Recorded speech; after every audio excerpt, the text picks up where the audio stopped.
मोरो ख़बर शामिल कजे थी।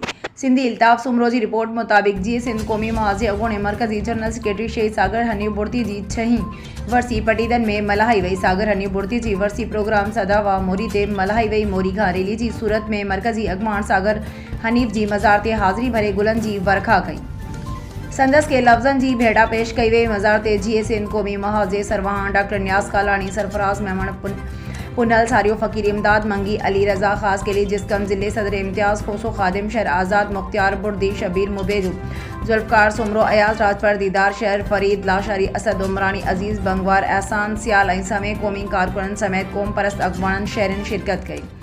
उन मौके ते डॉक्टर नियाज़ कालानी मीडिया से ॻाल्हाईंदे चयो त सागर हनी बुर्दी शहीद बशीर खान जो प्यारो हूंदो ऐं हर सिंधीअ जे मसइले ते रोडनि ते निकिरंदो हो।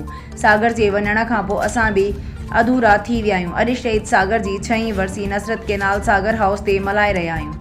अॼु जेका हिन गर्मी में अवाम शिरकत कई आहे उन अवाम जो सागर सां प्यार मोहब्बत आहे। सिंध जा नौजवान सुजाग थियनि ऐं पंहिंजे हक़नि लाइ आवाज़ उथारिनि।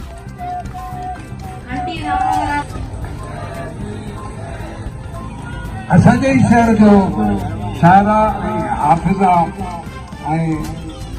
जसलनि ऐं इश्क जे मैदान में काहे पियो आहे त असांजे स्कूल खट जो थियणो ताक में ॻाल्हियूं मलूकनि जे मोहब्बत जो थियणो ताक में ॻाल्हियूं वसंत हिकु खपलानी कफन जो थिए ख़ुदा सानी जिते नंढपण गुज़ारी मो जवानी मौज थे मानी जिते पोड़नि जीअं न थिए जिते ॻाल्हि ॿारानी अमीरानियूं फ़क़ीरानियूं ग़रीबनि जे त गुरबत जूं थियणो ताक में ॻाल्हियूं असांजे इश्क खट जूं थियणो